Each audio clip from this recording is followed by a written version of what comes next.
basically art wants their terrain to look good, obviously, and design wants it to be functional.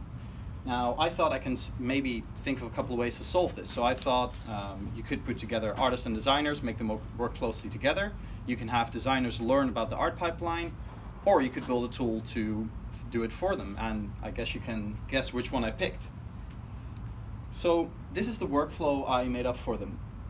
It starts off with a low detail sculpt that they make, and it goes into the tool and basically generates this terrain scene here in the middle. There's also some masking things, but I'll get to that in the next slide. And after that, using the foliage tool, you can apply a layer of trees and you have a very basic terrain there.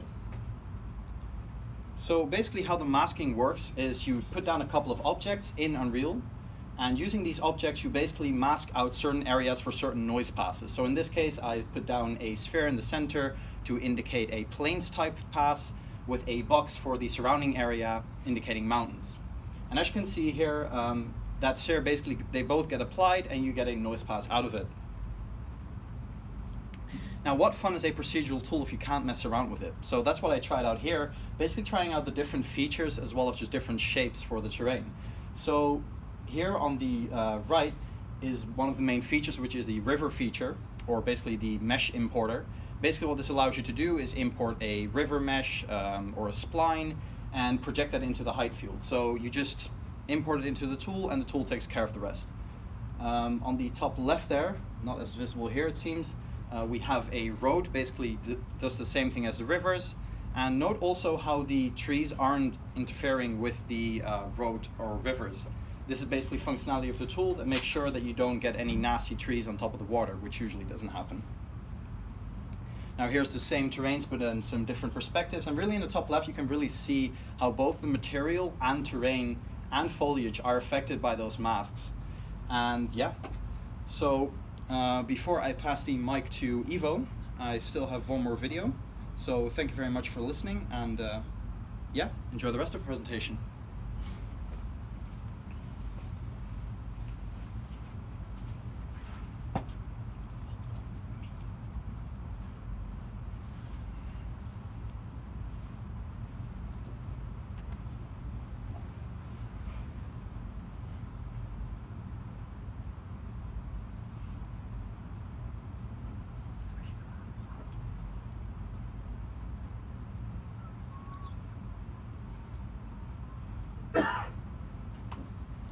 Well, good afternoon. My name is Ivo van Rooij, and I've mainly been focusing on procedural modeling, procedural content, so basically creating stuff from nothing and having that implemented in the game.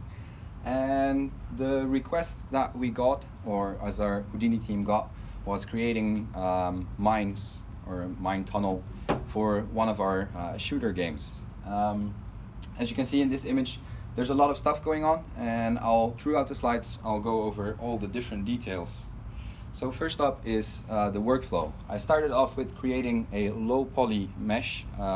It's basically following along a curve, the curve that can be adjusted by both the designers and the artists to optimize their workflow. The reason why I started with low poly is because I wanted to create collision meshes as well, and you always want to have those optimized as possible.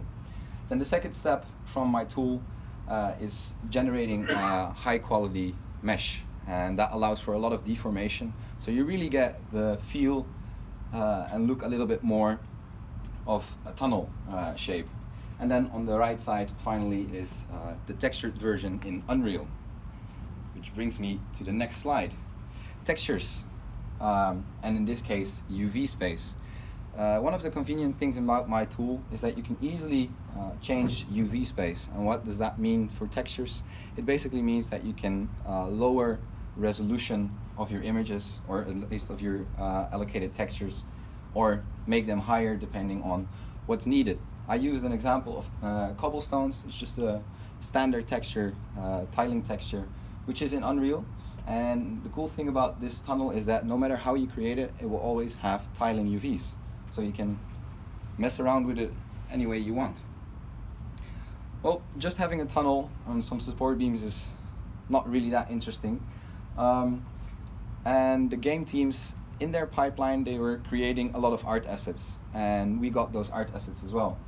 And the way this works is I created this tunnel, and then on that tunnel you can just drag in meshes. So an artist creates something cool, they can immediately drag it in. There's no whole line of steps that they have to do. They're in Unreal, they have the tool, they just drag it in. And on the left side you see that there's a lot of different variations. You can have multiple ones, you can have different ones, you can have them all the same, you can have single ones singled out. And apart from that, there's a real road, and this is basically focused on mining. So it's a very small gauge width, and it gets generated along the same curve. So again, the artist or the designer only has to change one curve, and the whole terrain or the whole tunnel will update. Now, apart from just placing objects randomly, I also wanted to give the ability to change the objects in the actual tunnel. Perhaps you want to give them a little bit of offset, so it's more logical for your gameplay. So again, working together with the designers, that's something that came up. And sometimes objects have different colors or materials, so it's also really easy to just swap out the materials, as you can see. And then the final thing, which is happening now, is you can switch from low to high quality. And when it switches from low to high quality, basically it generates the deformed mesh. And the cool thing is that this object will still always be placed on top, so it's not intersecting with the terrain, and all the collision meshes get generated. On the top right you see different examples just placed along, and in the bottom right you see an example of how it works in game.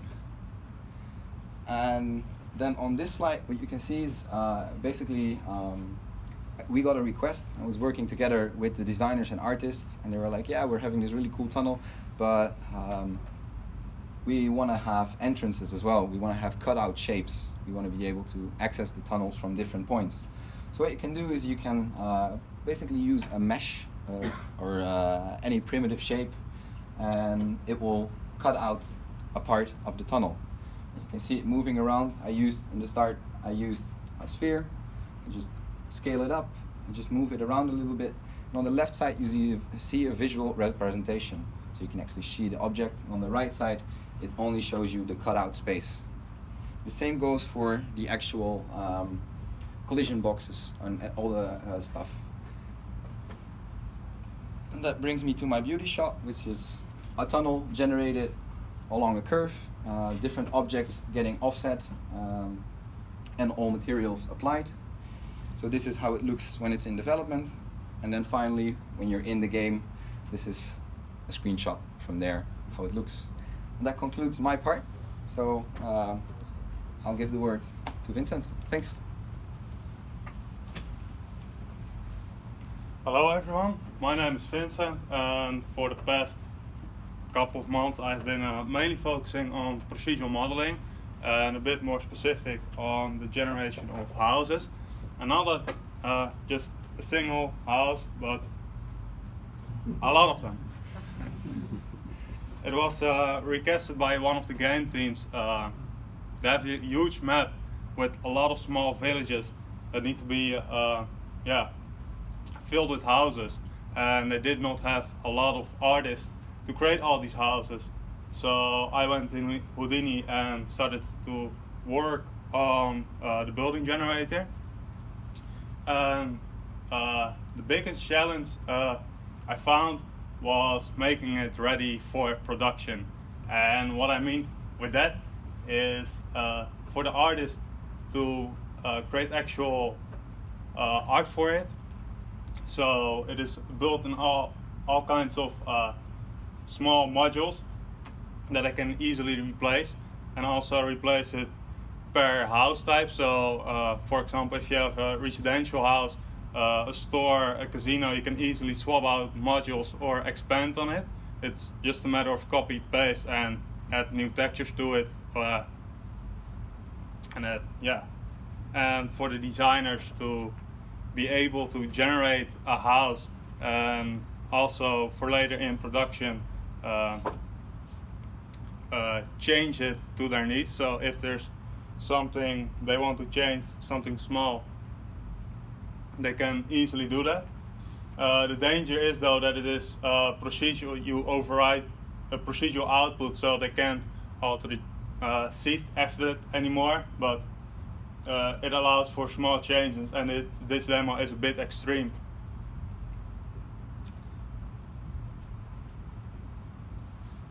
In this GIF I'm showing how it is built. It is based on how they built houses back in 1800, so it was usually just one simple living area, here represented by the gray area, and then often they start adding smaller parts to the house based underneath, and that is represented by the gray area.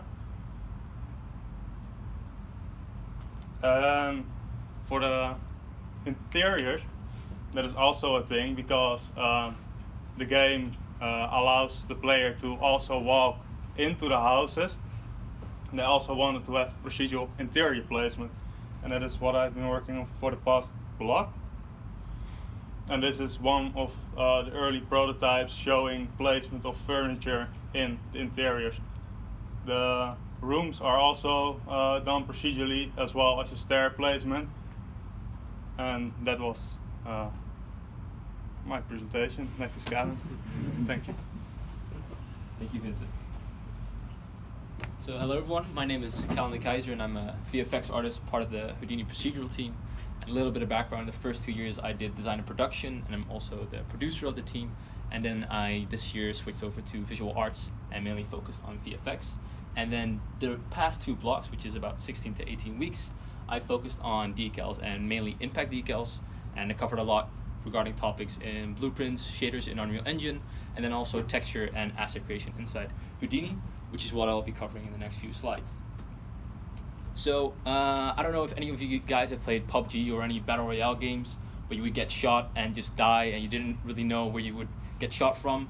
So that kind of comes down to not getting enough feedback from the game. So I set a goal to create as much feedback into a single bullet decal as possible, so adding multiple layers of feedback without necessarily taking up more screen space or needing more time for the player to actually read what's going on into the game. So what I set up is basically instancing different textures based on the angle. So if we shoot perpendicular, we'll get a bullet hole, and if we graze the wall, then we'll get a graze as well. And then we can later on expand upon this system by using the same shader for different effects, such as footprint imprints into sand or snow, and also later on I'll show some ground slimes. So what this tool allows you to do is basically very quickly make different effects based on the material that we hit. So we can have different colored particles on wood and grass textures, but we can also change out the particle system entirely to maybe have metal sparks coming out of metal, which actually creates a more convincing result already. So it's important when creating decals that we have a good texture creation workflow.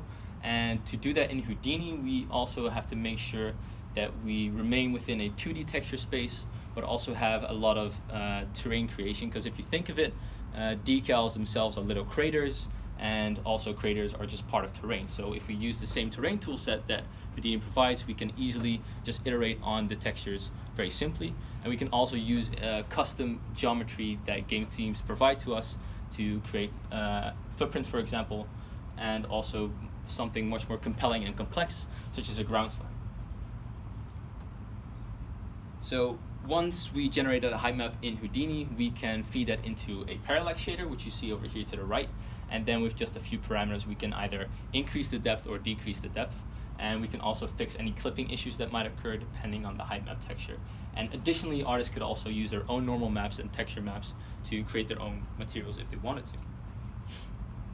And well, now that our asset is in game and it looks beautiful, of course, as you can see here, it's also important to see what the cost is that's associated with this. So on our right here, we have a debug shader with green indicating very cheap shader complexity, and then white indicating very expensive. So what you can really get away from this image is that parallax shaders are usually expensive effects to generate, but we fortunately have a lot of parameters to change the performance impact that it has, but it does decrease the overall quality, of course. But luckily I was able to get away with an overall low quality looking shader, because we had to fit this into a stylized game. This is to the core.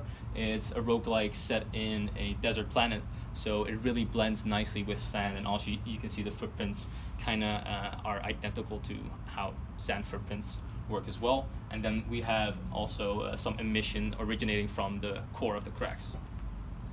And then finally, how does this look in game? Well, there we have it. So this was all the logic implemented, and basically all gameplay is added to it, and this is the final result that we have in roguelike. And I got a lot of good feedback, and I'm actually really happy to see this looking like this in game, and I can't wait to continue working on this. That's everything. So we'll have Fike now. Okay, hi again. My name, quick reminder, is Fike Posmes. Next to team lead, I'm also an active Houdini user. And for my area of interest, my specialization area, like I always had kind of this tendency to like break things, throw stuff off buildings, make stuff explode. So yeah, I really liked it to focus on destruction. And I'm going to be talking about two parts of the destruction. One is fracturing your objects, which will be destructible assets later on. And the particles, effects, fire, pyro, that kind of stuff. So here you can see two approaches which are generally used inside of the industry. You have the Boolean tool inside of Houdini since Houdini 50, if I recall correctly. And you have the basic Voronoi fracture. And there are pros for the Voronoi, pros for the Boolean, and cons for both of them. But in the end, I found the Boolean tend more towards the project we have. I have more control, and because I was also making a tool for it in Maya, it produced cleaner results I could use a little bit better. So in the end, I choose the Boolean. And here you can see a GIF of just like how the Boolean then fractures inside of Houdini. So it's quite easy to generate a lot of detail. And also I think it's very important because I'm creating destructible assets for games. This is quite different in some aspects from movies, because in movies you have this very elaborate chunk size difference that is very important. So you have some very huge chunks and a lot of tiny chunks. But inside of games, this is not what you really want. You want to have basically every chunk to be the same size. You'll never know from which angle the object is going to be shot. Well, if you know, that's nice, but usually you do not know. And this means that the smaller chunks, you're going to use particles for that. But what is an explosion without the awesome pyro? So the workflow. So here you can see the workflow. The artists make something in Maya. They make their object, and then using my tool, it gets sliced into multiple pieces. Then they use Physics Lab, products from NVIDIA, to convert this to a destructible asset. And this destructible asset can then be used to explode inside of the engine. Very easy, fast. It can take an artist like 20 minutes to get a destructible asset, get it in game. So iterating is it's very important. So what do you want to do with an explosion without the awesome pyro? So here I focused mainly on a basic fire looping sprite, and I wanted to know how to use motion vectors, because I heard something of motion and vectors. Maybe some of you also know what motion vectors are. But basically what you are doing, the colors are not showing up that much, but you can see on the left an image using motion vectors, and on the right you can see raw frames. And basically what motion vectors do is offsetting the pixels, so you get a very smooth transition between the images. And on the top here you can see a temperature texture, and on the bottom you can see the motion vectors. These motion vectors are not that extreme, they're basically coordinates for directions. And I choose to take the temperature, basically using a black body to offset temperature, very flexible system. And here is a video showing off like how the, okay,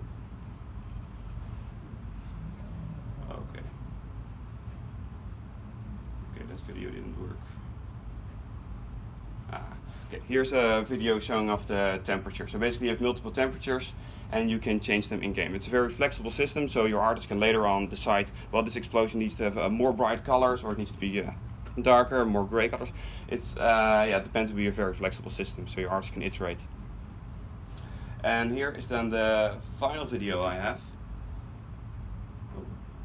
The final video. So after this, Kira will start talking with you about her cinematics and her approach on Houdini stuff in the cinematic.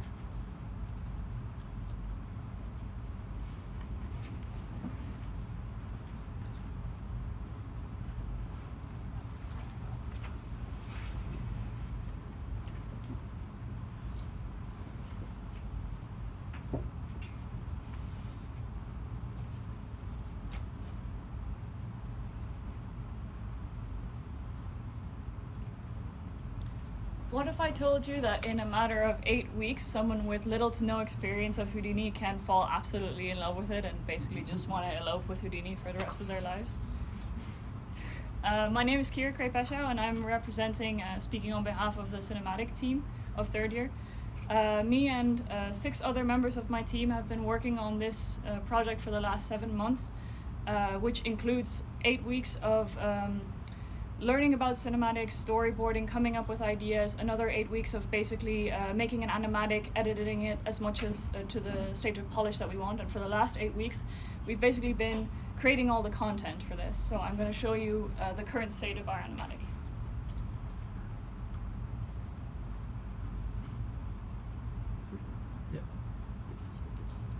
Oh, your audio is not on.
So, as I said, we've been working on this for a total of 7 months, but for the last 8 weeks we've been pretty heavy on production. But at the beginning of this project, I was quite a traditionally based artist, or at least I mainly had experience in world building and substance designer. But I wanted to improve my technical understanding and abilities. So that's why when we settled on this idea and really felt good about it, I decided to take on the challenge of making something abstract in a more technical way. And as I was doing my research, I kept finding Houdini throughout. Every single time I found a video clip that was just hypnotizing and magical, it was made with Houdini. So it convinced me to just go for it. But of course, as I said, my background was not in Houdini, so I started off naive me thinking, okay, well, I'll make my life easier by making it in Maya first. So I visualized what I wanted, which was roots. And yeah, I made a sculpt in ZBrush and I brought it into Houdini and generated some curl noise on top of it, thinking like, okay, well, this is gonna make it so much easier. I was totally wrong. I was holding myself back, basically, because yeah, it wasn't giving me the artistic control that I wanted, and so I started clean slate, totally different. Basically, as I said, the biggest challenge was inserting layers of artistic control. How do you make this as controllable as possible at every stage? So I started off semi-inspired by Maya using curves, and then I generated volume trails on top of this, and then turned those into a mesh, and then generated points and put my smaller roots on those. I'm not going to go into too much detail because, again, it's only been 8 weeks. I can't claim to know everything. But if you have more questions about this, please come and find me afterwards. So the biggest challenge, as I said, was artistic control. But the way I kind of approached it was breaking every section into chunks and just handling them one by one. And this is sort of a summary of the progress that I've made over the last 8 weeks, just to sort of reinforce. For the next 8 weeks, because we intend to wrap up this project at the end of the year, the main thing I want to focus on is making this look even more artistic and metaphorical, because right now the roots feel very solid to me, and I wanted them to look a little bit more liquidy, a little bit more aesthetic, more metaphorical. So that's what I intend to be doing in the next 8 weeks. If you want to come find me 8 weeks later and see if it works out, then I have business cards you can... that was me. Thank you. I'll hand it over to Flyke now. Well, thanks for listening. It's quite nice. We want to have a special thanks to the cinematic team for sharing their products with us, working with us, really awesome. And also a big thanks to Zoran, who's sitting in the back, being a great guidance for us, pointing us in the right direction kind of every day. So,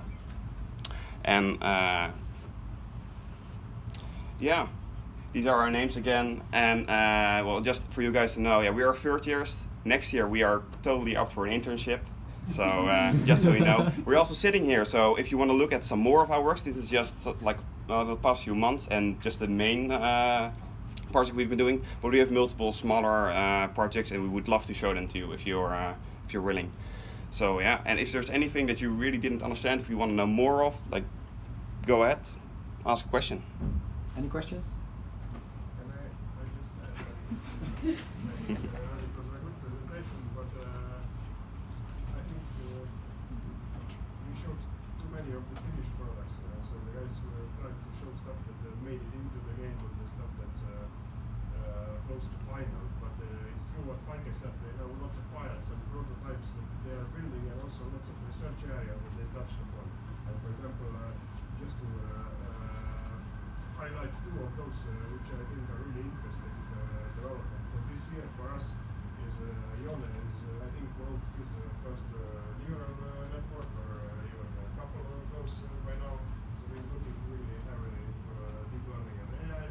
And from the second year students, we had a really good result from Mitna about rigging and procedural animation generated with jobs inside of Houdini, and this is super exciting for me because it's for the first time that we are actually doing procedural rigging and animation inside of Houdini for games, and we managed to rig a robot and generate walk cycles and everything based on jobs, so there's no motion capture or keyframe animation in it, and everything works and moves beautifully. So I'm really excited about this progress.